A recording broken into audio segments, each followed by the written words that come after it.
Shri Venkateswara gold తాకట్టులో ఉన్న మీ బంగారాన్ని విడిపించి కొనబడును.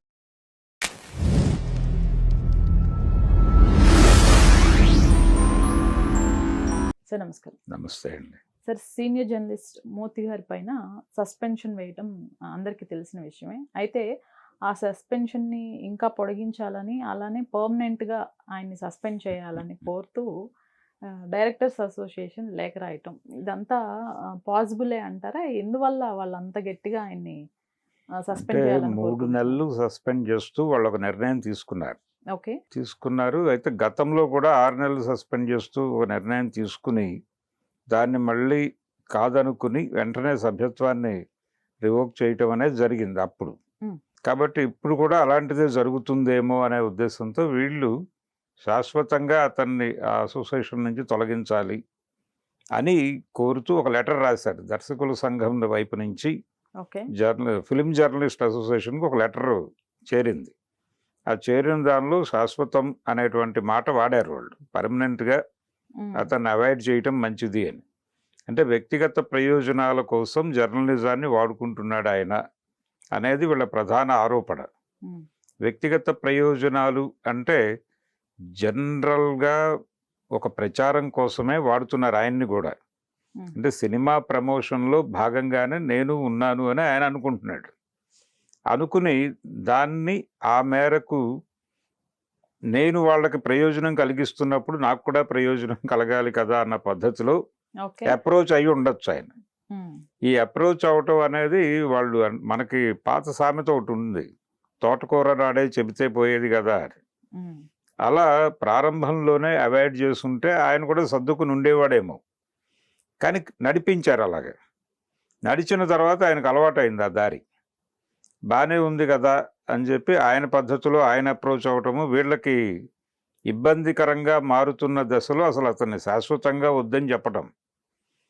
ఆ ఇబ్బందిని సవరించుకోవటానికి ఏం చేయాలి? ఇప్పుడు ఆయన జర్నలిస్టుగా ఆయన సినిమాలని వాంటెడ్గా బ్యాడ్ చేస్తున్నాడు అనేది కూడా ఒక అభిప్రాయం ఉంది వాళ్ళకి. అంటే ఆయన రివ్యూస్లో బ్యాడ్ చేస్తున్నాడు, పాయింట్ లేకపోయినా కానీ బ్యాడ్ చేస్తున్నాడు. అంటే తనకి ఇంటర్వ్యూ ఇవ్వని వాళ్ళని టార్గెట్ చేస్తున్నాడు. ఇదే వ్యక్తిగత ప్రయోజనాలు వాళ్ళు మెన్షన్ చేసింది. ఈ వ్యక్తిగత ప్రయోజనాల కోసం అని వాళ్ళు ఎందుకు ఫీల్ అవుతున్నారంటే అంతకుముందు వీళ్ళ మధ్య ఒక సన్నిహిత సంబంధాలు నడిచినాయి కాబట్టి. మీరు ఆ ప్యాసేజ్ ఇవ్వకుండా ఉంటే అసలు అలా వచ్చుండేవాడు కాదు ఆయన. మీరు ప్రయోజనం పొందారు ఒక దశలో, వాళ్ళు ప్రయోజనం పొందారు, ఈయన ప్రయోజనం పొందాడు. కాకపోతే అది బెడిసిన తర్వాత ఇప్పుడు కాదు అనుకుంటున్నారు. అయితే నా అభిప్రాయం ఏంటంటే క్లియర్గా కూర్చుని మాట్లాడుకోవచ్చు. ఆయన్ని కూర్చోబెట్టి కూడా మాట్లాడవచ్చు. మాట్లాడి ఇలాంటి ఇబ్బందులు వద్దు మనకి, అంటే ఒక వ్యక్తిని టోటల్గా ఒక ప్రొఫెషన్ నుంచి బయటకి పంపించేసి లేకపోతే ఒక అసోసియేషన్ నుంచి దూరం చేయమని వీళ్ళు అడిగి ఆయన అసోసియేషన్ పట్ల లేకపోతే అసోసియేషన్ రాజ్యాంగానికి వ్యతిరేకంగా ప్రవర్తిస్తే ఆయన సభ్యత్వాన్ని శాశ్వతంగా తీసేసే హక్కు వాళ్ళకు ఉంటుంది. కానీ ఈలోపు వాళ్ళకు కూడా ఆయన్ని ప్రాసిక్యూట్ చేయడానికి ఒక ఛాన్స్ ఇవ్వాలి. అంటే అతనికి తన బాధ ఏమిటో చెప్పుకోవడానికి ఒక అవకాశం ఇవ్వాలి. ఇచ్చిన సందర్భంగా సినిమా పరిశ్రమకి అలాగే ఫిలిం జర్నలిస్టులకి మధ్య ఉండాల్సిన సంబంధాలు ఏమిటి, వాళ్ళు వీళ్ళని ఎలా అర్థం చేసుకోవాలి, వీళ్ళు వాళ్ళని ఎలా అర్థం చేసుకోవాలనే దానికి సంబంధించి ఒకసారి కూర్చుని మాట్లాడుకుంటే బెటర్ అనేది నా అభిప్రాయం. అలా కాకుండా వన్ సైడెడ్గా వెడితే ఇబ్బంది అవుతుంది. అంటే రేపు పొద్దున ఆయన ఏదో పద్ధతిలో సోషల్ మీడియాలో తన పెయిన్ని పంచుకునే ప్రయత్నం చేస్తాడు. అలా వెళ్లకుండా అది ఇంకా నెగిటివ్గా మారుతుంది. అలా కాకుండా ఒక పాజిటివ్ వేలోనే కూర్చోబెట్టి మాట్లాడి మీ వైపు నుంచి జరిగిన తప్పులు ఇవి అని వాళ్ళు ఫీల్ అవుతున్నారు. కాబట్టి ఇలాంటివి వద్దు, ఒక స్నేహపూరిత వాతావరణంలోనే వెడదాం అన్న పద్ధతుల్లో ఒకసారి మాట్లాడితే కన్విన్స్ అవ్వచ్చేమో. ఏదైనా డెమోక్రటిక్గా జరగాల్సినటువంటి అవసరం అయితే ఉంది. వీళ్ళు 3 నెలలు అనే నిర్ణయం తీసుకోవటం అనేది 3 నెలల తర్వాత మళ్ళీ ఆయన రంగప్రవేశం చేస్తారు అన్న పద్ధతిలో వీళ్ళు ఆలోచించి ఈ శాశ్వతము అనేటువంటి పదాన్ని వాడి ఒక లెటర్ పంపించేశారు. ఆయన ప్రస్తుతం ఆ పాత ఛానల్ కాకుండా ఆయనదైనటువంటి కొత్త పద్ధతిలో వేరే ఒక వ్యవస్థ ఏర్పాటు చేసుకుని ముందుకు కొనసాగుతున్నాడు ఆయన. ఫీల్డ్ వదిలిపెట్టలేదు, ఓకే. ఓకే. ఫీల్డ్లోనే ఉన్నాడు ఆయన. ఉండి తను మాత్రమే కనిపించి రివ్యూస్ ఇలాంటివి కార్యక్రమాలు నిర్వహిస్తున్నాడు. కాబట్టి ఎవరిని ఎవరు కట్టడి చేసే పరిస్థితి కూడా లేదు ఇప్పుడు. అసోసియేషన్లో ఉన్నవాళ్ళు మాత్రమే అలా మాట్లాడాలి అనేటువంటి ఇది లేదు.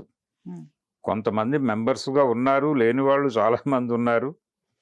కాబట్టి ఆయనని కూర్చోబెట్టి మాట్లాడి సభ్యత్వానికి సంబంధించి కూడా కొన్ని పరిమితులు విధించి క్రమశిక్షణా చర్యలు తీసుకోవడం తప్పేం కాదు.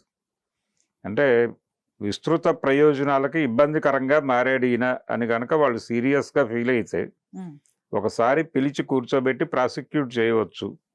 అలాగే డైరెక్టర్స్ అసోసియేషన్ని కూడా కాదని అనకుండా వాళ్ళ దగ్గర నుంచి కూడా ఒకళ్ళనో ఇద్దరినో పిలిచి కూర్చోబెట్టి ఈయనతో ఎందుకు వాళ్ళకి ప్రాబ్లం మొదలైంది అనేది తనకు అర్థం చేయించి, ఇది వాళ్ళ గొడవ కాబట్టి దాన్ని మనం స్నేహపూరిత వాతావరణంలో వెళ్ళాలనుకుంటున్నాం కాబట్టి వాళ్ళ గొడవని పట్టించుకోవాలి అనుకుంటున్నాం మేము, మీరు పట్టించుకుంటారా లేదా అని ఆయన అడిగి స్ట్రైట్గా ఆ పరిమితులు ఏమిటి అనేది మాట్లాడి ఈ పద్ధతిలో వెడదాం, గౌరవం ఇచ్చి పుచ్చుకునే పద్ధతిలో వెడదాం అనే మాట కూడా వాడారు వాళ్ళు ఆ లెటర్లో. కాబట్టి ఆ గైడ్ లైన్స్లోనే ఒకసారి ఆయన్ని ప్రాసిక్యూట్ చేసి అందరూ కూర్చుని, అంటే డైరెక్టర్స్ అసోసియేషన్ నుంచి ఒక ఇద్దరు, అక్కడ తెలుగు ఫిలిం జర్నలిస్ట్ అసోసియేషన్ నుంచి ఒక ఇద్దరు కూర్చుని మాట్లాడి సార్ట్అవుట్ చేస్తే ఆయన కొంచెం ఇప్పటికే సీరియస్గా తీసుకుంటున్నాడు విషయాన్ని. ఈ అవాయిడ్ చేయటము, బహిష్కరించటము ఇలాంటివి ఆయనకు కూడా ఇబ్బందే. కాబట్టి నలుగురితో కలిసి వెళ్ళాలనే అనుకుంటారు ఎవరైనా. అది లేనప్పుడు కొంచెం వైలెంట్గా రియాక్ట్ అయ్యేటువంటి పరిస్థితి కూడా ఉంటుంది. అందుకని ఒకసారి కూర్చుని మాట్లాడితే సార్ట్అవుట్ అయిపోయే పరిస్థితి ఉంటే సార్ట్అవుట్ చేసుకోవటమే మంచిది. కానీ ఆయన వీళ్ళకి భారంగా తయారవటానికి, ఆయన ప్రయాణం అటువైపు నడవటానికి కొంత దోహదపడింది కూడా, అందులో వాళ్ళ పాత్ర కూడా ఉంది, సినిమా పరిశ్రమ పాత్ర కూడా ఉంది. కాబట్టి దాన్ని కూడా దృష్టిలో పెట్టుకోవాలి. అంటే సమగ్రంగా చూడాలి విషయాన్ని. వన్ సైడెడ్గా ఈరోజు ఏదో ఇబ్బంది కలిగింది కాబట్టి అన్నట్టు నిర్ణయాలు కాకుండా, డెఫినెట్గా ఆయన ఇబ్బంది పెట్టాడు. వ్యక్తిగత ప్రయోజనాలు, వాళ్ళు రాసిన వాటిలో తప్పులు ఉన్నాయని నేను అనటం లేదు, ఉన్నమాట వాస్తవమే. కానీ ఆ స్పేస్ తీసుకోవటానికి ఆయనకు వెసులుబాటు కల్పించటం అనే దాని గురించి కూడా ఆలోచించాలి. ఆలోచించి ఒక్కసారి భవిష్యత్తులో కూడా ఇలా ఎవరిని అలా నడిపించక్కర్లేదు, ఎవరిని ఎక్కడ ఎంతవరకు అనేది ఒక మార్జిన్ గీసుకుని ముందుకు వెళ్తే సరిపోతుంది. అది కొన్ని సందర్భాల్లో అతిగా అవటం వలన కొన్ని ప్రమాదాలు జరుగుతున్నాయి. ఇప్పుడు ఇదొక ఎక్స్పీరియన్స్ ఉంది కాబట్టి ఈ ఎక్స్పీరియన్స్ని దృష్టిలో పెట్టుకుని ఫర్దర్గా ఎవరినైనా ఎంతవరకు ఎలో చేయాలి అనే దానికి సంబంధించి ఒక మార్జిన్ గీసుకోవచ్చు. గీసుకునే క్రమంలోనే ఈయన్ని ఎలా హ్యాండిల్ చేయాలి, ఈయన్ని క్రూయల్గా బయటకు గెంటేయటము ఇలాంటి నిర్ణయాల కంటే కూడా ఒకసారి ప్రాసిక్యూట్ చేసి ఆయన అంగీకారంతోనే కొనసాగించవచ్చు. వాళ్ళు కూడా ఉండాలి. అంటే గతంలో జర్నలిస్ట్ అసోసియేషనే ఏకపక్షంగా నిర్ణయం తీసుకుందని వాళ్ళు ఫీల్ అవుతున్నారు. కాబట్టి ఈసారి ఆ అభిప్రాయం వాళ్ళకు కలగకుండా ఈయన్ని ప్రాసిక్యూట్ చేసే సమయంలో వాళ్ళని కూడా కూర్చోబెట్టి, వాళ్ళ రిప్రజెంటేషన్ కూడా కూర్చోబెట్టి వాళ్ళ సమక్షంలో సెటిల్ చేస్తే వ్యవహారం అయిపోతుంది. ఆ తర్వాత ఆయన పాత ఛానల్తో కొనసాగుతాడా లేకపోతే ఇప్పుడు పెట్టుకున్నటువంటి కొత్త దుకాణంతోనే కొనసాగుతాడా అనేది ఆయన వ్యక్తిగత నిర్ణయం. సో ఒక ప్రాపర్ అప్రోచ్ ఉండాలి, డెమోక్రటిక్గా ఉండాలి. ఇది ఫర్దర్గా మిగిలిన వాళ్ళకు కూడా ఒక గైడ్ లైన్గా ఉపయోగపడాలి. ఆ పద్ధతిలో పరిష్కారం కావాలి. బయట స్పెక్యులేషన్స్, ఒకళ్ళ మీద ఒకళ్ళ వ్యక్తిగత దూషణలు చేసుకోవటం ఇది ఆరోగ్యకరం కాదు. ఇలా కాకుండా సున్నితంగానే డీల్ చేసి పరిష్కరించుకుంటే బాగుంటుంది అనేది నా personal opinion. Right sir, thank you so much. Thank you.